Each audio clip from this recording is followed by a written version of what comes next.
ರಾಧಿಕಾ, ಏನು ರೀ? ಸ್ವಲ್ಪ ಇಲ್ಲಿ ಬರ್ತೀಯಾ?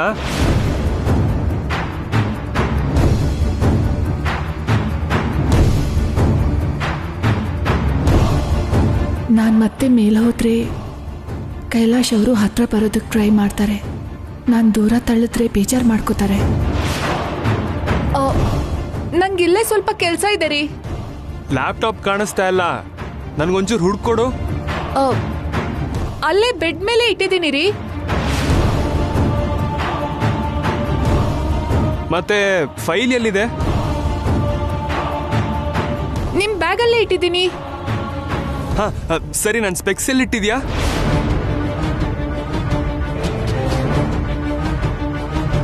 ಅಲ್ಲೇ ಟಿವಿ ಹತ್ರ ಇಟ್ಟಿದ್ದೀನಿ.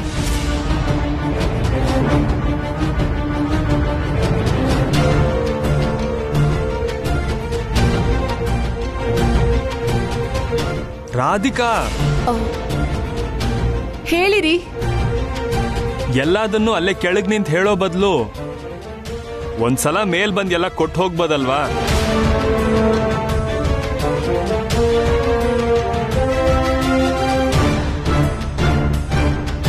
ನಿಮ್ಗೇನ್ ಬೇಕು ಅಂತ ನನಗೆ ಗೊತ್ತು ರೀ, ಅದಕ್ಕೆ ಮೇಲ್ ಬರಕ್ಕಾಗ್ತಿಲ್ಲ. ಕೈಲಾಶ್ ಅವರೇ, ನನಗ್ ತುಂಬಾ ಕೆಲಸ ಇದೆ. ಪ್ಲೀಸ್ ಇದೊಂದ್ಸಲ ನೀವೇ ತಗೋತೀರಾ? ರಾಧಿಕಾ, ಕೈಲಾಶ್ ಅಷ್ಟು ಸಲ ಕರೀತಿದ್ದಾನೆ, ಹೋಗ್ಬೋದಲ್ಲ? ಅವರು ಬೇಗ ಆಫೀಸ್ಗೆ ಹೋಗ್ಬೇಕಂತೆ ದೊಡ್ಡತ್ತೆ. ಬೇಗ ಬೇಗ ಟಿಫಿನ್ ರೆಡಿ ಮಾಡ್ಬೇಕಲ್ವಾ? ಬೇಕು ಅಂತಾನೆ ಅವನನ್ನ ದೂರ ಇಡ್ತಾ ಇದ್ದಾಳೆ. ಕೇಳಿದ್ರೆ ಏನೇನೋ ಕಾರಣ ಹೇಳ್ತಾ ಇದ್ದಾಳೆ.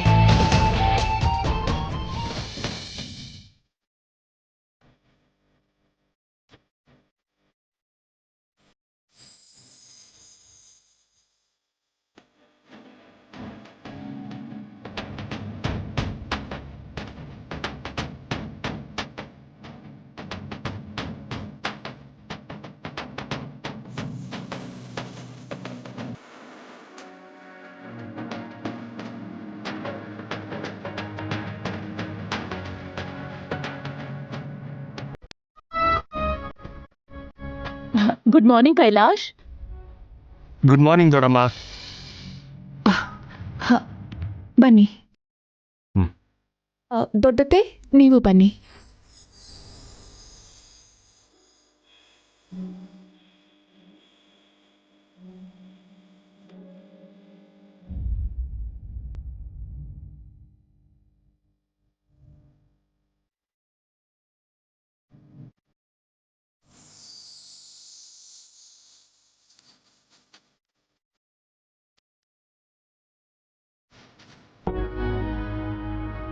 ರಾಧಿಕಾ, ಚಟ್ನಿ ಸ್ವಲ್ಪ ಹಾಕು. ಇದು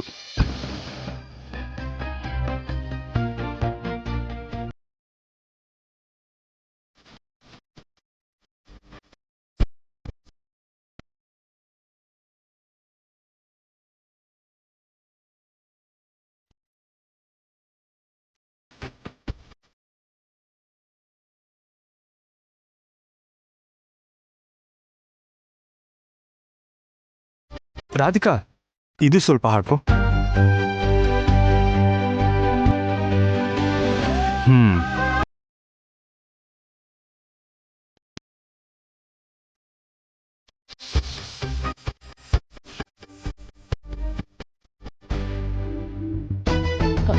ಕಂದ ಕೈಲಾಶ್, ಏನ್ ದೊಡ್ಡಮ್ಮ? ನಿಜವಾಗ್ಲೂ ನಿಮ್ದು ಶಕುಂತಲಾ ನೋಡಿರೋ ಸಂಬಂಧನಾ? ಇಲ್ಲ ಅಂದ್ರೆ ಪ್ರೀತಿಸಿ ಮದ್ವೆ ಆಗಿದ್ದ? ಅಮ್ಮ ನೋಡಿರೋ ಹುಡುಗಿನೇ. ನಿಮ್ಗ್ಯಾಕೆ ಅನುಮಾನ ಬಂತು ದೊಡ್ಡಮ್ಮ? ಏನಿಲ್ಲ ಬಿಡು, ಹೀಗೆ ಕೇಳ್ದೆ.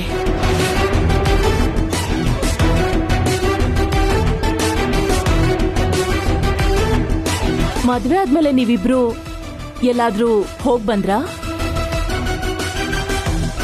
ಊಟಿಗೆ ಹೋಗಿದ್ವಿ.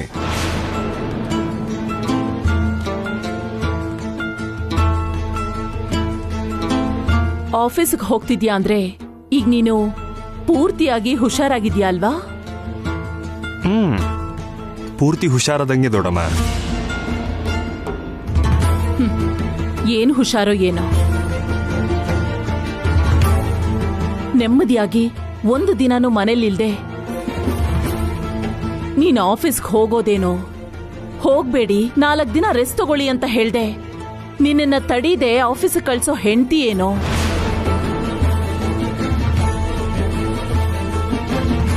ನನಗೊಂದು ಅರ್ಥ ಆಗ್ತಿಲ್ಲ ಕಣೋ. ಅದು ದೊಡ್ಡತೆ, ಆಫೀಸಲ್ಲಿ ಅವ್ರಿಗೆ ಇಂಪಾರ್ಟೆಂಟ್ ಮೀಟಿಂಗ್ ಇರುತ್ತೆ ಅಂತ. ಸರಿ, ಹಾಗೇ ಇರ್ಲಿ. ಬಿಸ್ನೆಸ್ ಅಂದ್ಮೇಲೆ ಮೀಟಿಂಗು ಅದು ಇದು ಅಂತ ಸಾವಿರಾರು ಇರುತ್ತೆ. ಆದ್ರೆ ಅವನ ಆರೋಗ್ಯನೇ ಮುಖ್ಯ.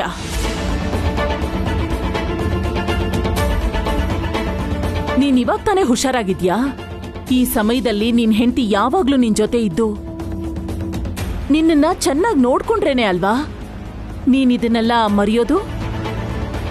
ಅವಾಗ ತಾನೇ ನೀನ್ ಧೈರ್ಯವಾಗಿರೋದು. ಏನೋಪ್ಪ, ನೀನೇನೋ ಆಫೀಸ್ಗೆ ಹೋಗೋದಂತೆ, ಇವಳೇನೋ ಹೋಗಿ ಹೋಗಿ ಅನ್ನೋದಂತೆ. ಸರ್ ಹೋಯ್ತು. ಗಂಡ ಹೆಂಡತಿ ಅಂದ್ರೆ ಅದ್ರಲ್ಲೂ ಇಂಥ ಟೈಮಲ್ಲಿ ಇದ್ರೂ ಇಲ್ಲದ ಹಾಗೆ, ನೋಡಿದ್ರು ನೋಡ್ದ ಹಾಗಿರ್ತಾರ? ಅರೆ, ಎಷ್ಟು ಹತ್ರ ಇರಬೇಕು, ಹೇಗ್ ನೋಡ್ಕೋಬೇಕು? ಏನೋ ಇವಾಗ ಕಾಲನೇ ಬದಲಾಗಿ ಹೋಗಿದೆ. ಗಂಡ ಹೆಂಡತಿ ಇಬ್ರು ಸರಿಯಾಗಿದ್ದೀರಾ?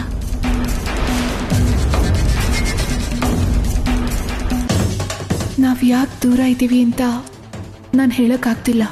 ದೊಡ್ಡತ್ತೆ ಹೀಗ್ಯಾಕೆ ಕೇಳ್ತಿದ್ದಾರೆ ಅಂತನೂ ಅರ್ಥ ಆಗ್ತಿಲ್ಲ.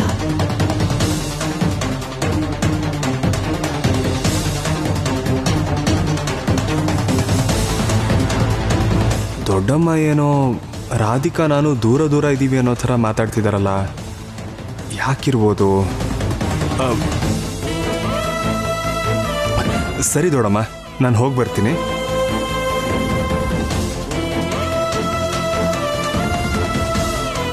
ರಾಧಿಕಾ, ಹೋಗಿ ಬರ್ತೀನಿ.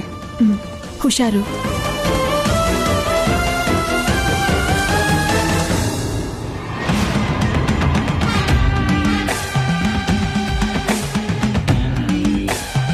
ಮೊದಲೇ ನಾನು ಕೈಲಾಶ್ ಅವರಿಂದ ದೂರ ಇದ್ದೀನಿ. ಅದರಲ್ಲೂ ದೊಡ್ಡತೆ ಬೇರೆ ಹೀಗೆ ಮಾತಾಡಿದ್ರೆ ಅವ್ರಿಗಿನ್ನೂ ಕೋಪ ಬರುತ್ತೆ. ಸ್ವಲ್ಪ ಹುಷಾರಾಗಿರ್ಬೇಕು.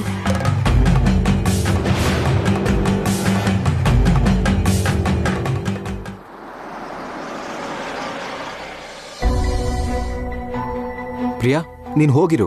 ನಂಗೊಂದು ಇಂಪಾರ್ಟೆಂಟ್ ಕೆಲಸ ಇದೆ, ಅದನ್ನ ಮುಗಿಸ್ಕೊಂಡ್ ಬರ್ತೀನಿ. ಸರಿ ಪತಿರಾಯ್ರೆ. ಪತಿರಾಯ್ರೆ, ನನ್ನ ತಂದೆ ಹೋದ್ಮೇಲೆ ನೀವೇ ಎಲ್ಲ ಅನ್ಕೊಂಡೆ. ನೀವು ಕೂಡ ಹಾಗೆ ಅನ್ಕೊಂಡಿರೋದಕ್ಕೆ ಥ್ಯಾಂಕ್ಸ್. ಬಾಯ್ ಪತಿರಾಯ್ರೆ.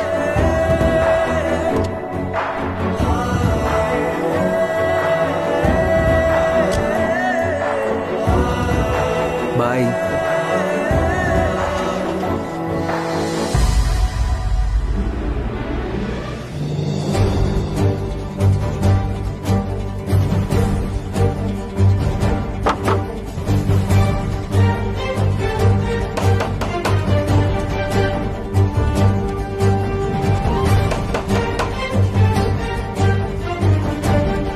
ಏನಿದ್ಯಾರೂ ಡೋರ್ ತೆಗಿತಿಲ್ಲ.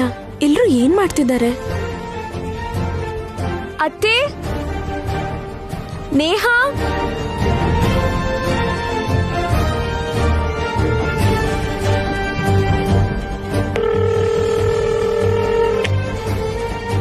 ಅಚ್ಚಮ್ಮ ಕೂಡ ಫೋನ್ ತೆಗಿತಿಲ್ವಲ್ಲ, ಯಾಕೆ?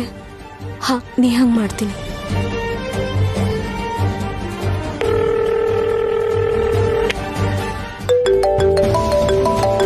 ಹಲೋ ಪ್ರಿಯಾ. ಅತ್ತೆ, ಬೆಲ್ ಮಾಡಿದ್ರೆ ಯಾರು ಡೋರ್ ತೆಗಿತಿಲ್ಲ. ನಾನು ಹೊರಗಡೆನೇ ಇದ್ದೀನಿ, ಡೋರ್ ತೆಗಿತೀರಾ? ನೀನೊಬ್ಳೆ ಬಂದಿದ್ಯಾ ಇಲ್ಲ ನಿನ್ ಜೊತೆ ಯಾರಾದ್ರೂ ಬಂದಿದ್ದಾರಾ? ಪತಿರಾಯ್ ಜೊತೆ ಬಂದೆ ಅತ್ತೆ. ಅವ್ರೇನೋ ಕೆಲ್ಸ ಇದೆ ಅಂತ ಹೋದ್ರು. ಹೊರಗಡೆ ನೀನೊಬ್ಳೆ ಇದ್ಯಾ ಇಲ್ಲ ಬೇರೆ ಯಾರಾದ್ರೂ ಇದ್ದಾರಾ? ಯಾಕೆ ಹೀಗೆ ಕೇಳ್ತಿದ್ದಾರೆ? ಯಾಕತ್ತೆ, ಏನೋ ಟೆನ್ಷನ್ ಮಾಡ್ಕೊಂಡಿದ್ದೀರಾ? ಏನ್ ವಿಷಯ?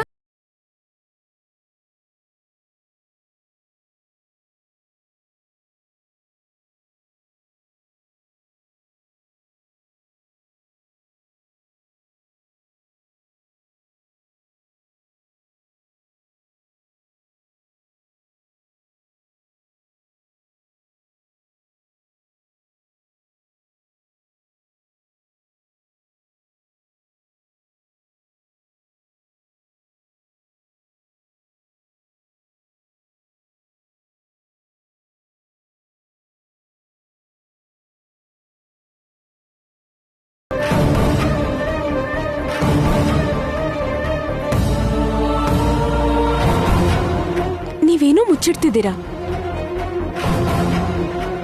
ಯಾರಾದ್ರೂ ನಿಮ್ಮನ್ನು ಹುಡುಕೊಂಡು ಬರ್ತಾರೇನೋ ಅನ್ನೋ ಭಯ ಕೂಡ ಕಾಣ್ತಿದೆ. ಏನಂತ ನನ್ನ ಹತ್ರ ಹೇಳಿ ಅತ್ತೆ.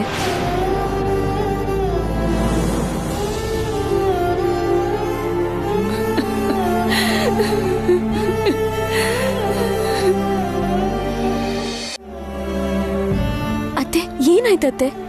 ಅತ್ತೆ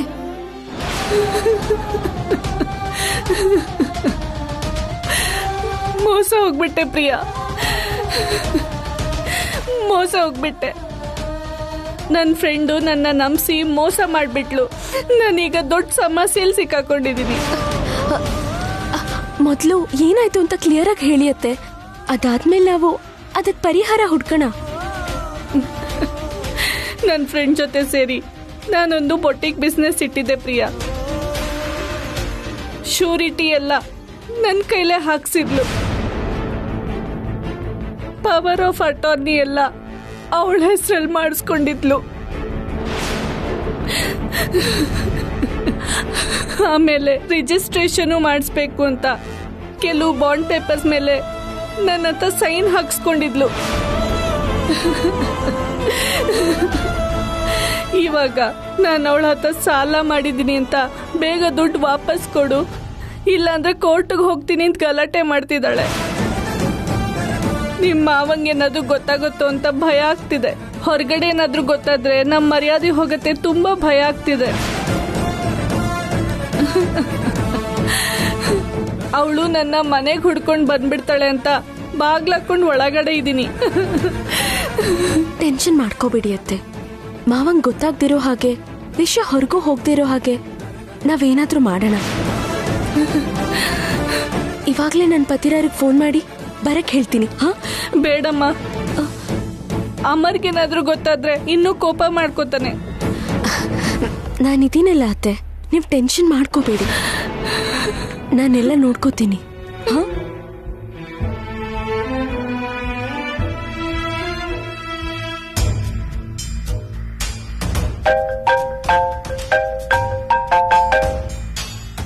ಹಾ ಹೇಳು ಪ್ರಿಯಾ. ಪತಿರಾಯ್ರೆ, ಒಂಚೂರು ಅರ್ಜೆಂಟಾಗಿ ಮನೆಗೆ ಬನ್ನಿ. ಹಾ ಅರ್ಜೆಂಟಾಗಿ ಬರ್ಬೇಕಾ? ಯಾಕೆ? ಬನ್ನಿ ಹೇಳ್ತೀನಿ. ಇವಾಗ ಆಗಲ್ಲ ಪ್ರಿಯಾ, ನಾನು ತುಂಬಾ ಇಂಪಾರ್ಟೆಂಟ್ ಕೆಲ್ಸದ ಮೇಲೆ ಹೋಗ್ತಿದ್ದೀನಿ. ಇದು ಅದಕ್ಕಿಂತ ಮುಖ್ಯವಾದ ವಿಷಯ ಪತಿರಾಯ್ರೆ, ಬೇಗ ಬನ್ನಿ. ಪ್ರಿಯಾ, ಹಲೋ ಪ್ರಿಯಾ. ಇವಾಗ ಏನಾಯ್ತೋ ಏನೋ.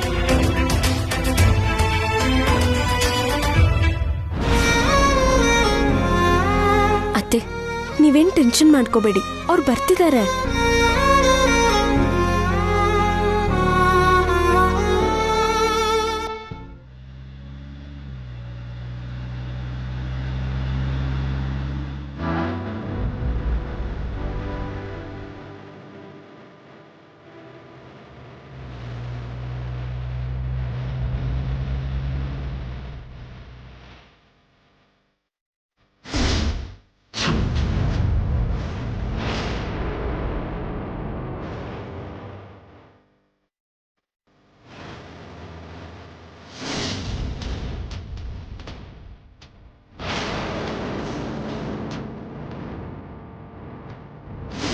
ಗಂಡ ಹೆಂಡತಿ ಅಂದ್ರೆ ಅದರಲ್ಲೂ ಇಂಥ ಟೈಮಲ್ಲಿ ಇದ್ರೂ ಇಲ್ಲದ ಹಾಗೆ, ನೋಡಿದ್ರು ನೋಡ್ದ ಹಾಗಿರ್ತಾರಾ?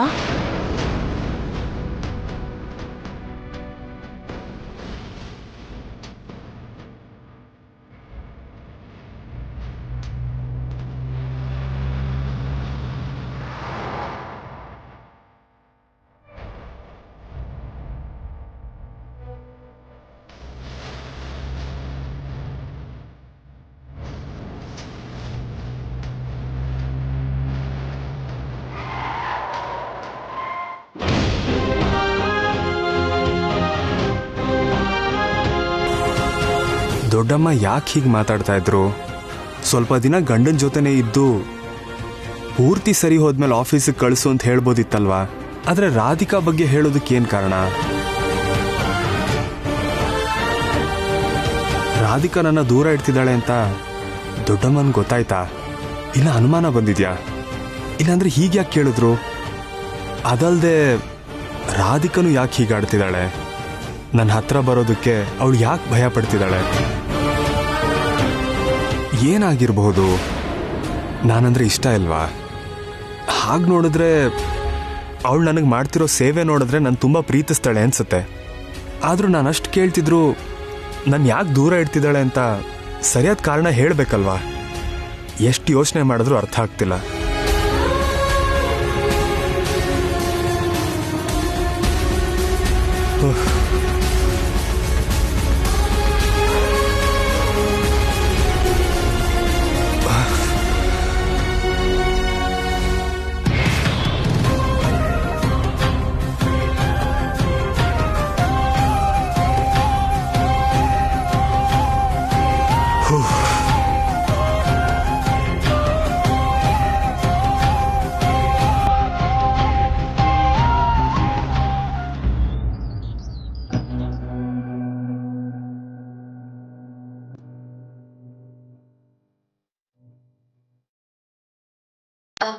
ಅತ್ತೆ, ನೀವು ಬೆಳಿಗ್ಗೆಯಿಂದ ಏನೂ ತಿಂದಿಲ್ಲ. ಈ ಜ್ಯೂಸ್ ಆದರೂ ಕುಡಿತೀರಾ? ನಿಮ್ಮ ಪ್ರಾಬ್ಲಮ್ನ ಮಾವಂಗೆ ಗೊತ್ತಾಗದೇ ಇರೋ ಹಾಗೆ ಸಾಲ್ವ್ ಮಾಡೋ ಜವಾಬ್ದಾರಿ ನಂದು. ನೀವು ಧೈರ್ಯವಾಗಿರಿ ಅತ್ತೆ, ಈ ಜ್ಯೂಸ್ ಕುಡೀರಿ.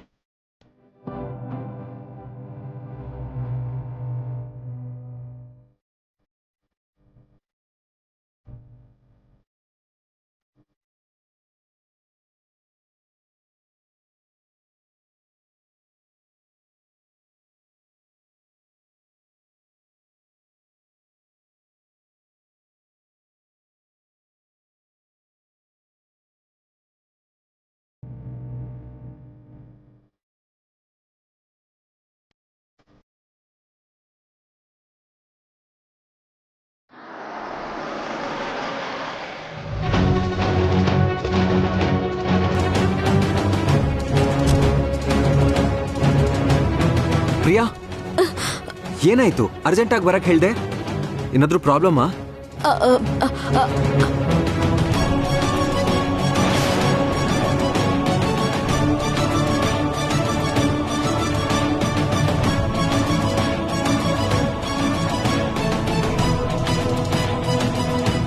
ಗಾಬರಿಯಾಗಿ ಮನೆಗೆ ಬರಕ್ ಹೇಳಿ ಇವಾಗ ಕೇಳಿದ್ರೆ ಏನೋ ಹೇಳ್ತಿಲ್ವಲ್ಲ?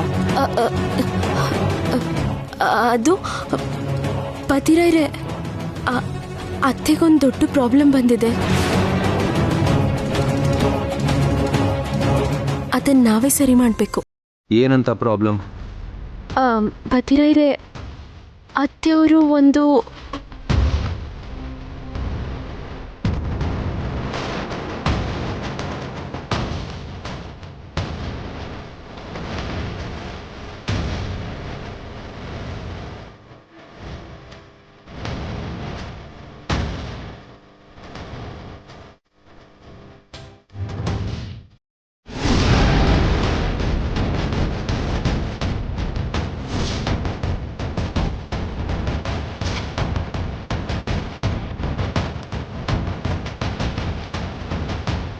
ನೀವ್ ಯಾವ ಕೆಲಸನೂ ನೆಟ್ಟಗೆ ಮಾಡಕ್ಕಾಗಲ್ವಾ?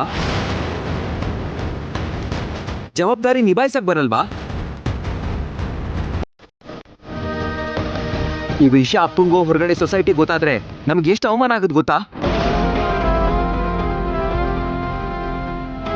ಒಂದ್ ಕೆಲಸ ಮಾಡ್ಬೇಕಾದ್ರೆ ಹಿಂದೆ ಮುಂದೆ ಯೋಚನೆ ಮಾಡೋದು ಬೇಡ್ವಾ?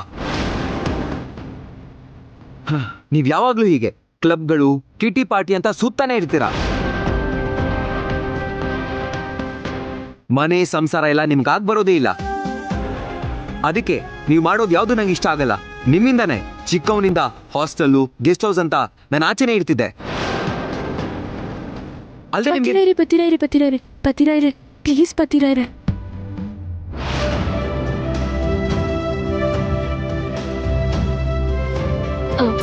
ಇವಾಗ ಅದೆಲ್ಲ ಬೇಕಾ ಪತಿರೈರೆ? ಅತ್ತೆ ಮೊದಲೇ ತುಂಬಾ ಭಯ ಪಟ್ಕೊಂಡಿದ್ದಾರೆ. ಸಮಸ್ಯೆ ಹೇಗೆ ಸಾಲ್ವ್ ಆಗುತ್ತೋ ಅಂತ ಸೊಲ್ಯೂಷನ್ ಹುಡುಕ್ದೆ ಮಾತಾಡಿ ಏನು ಪ್ರಯೋಜನ?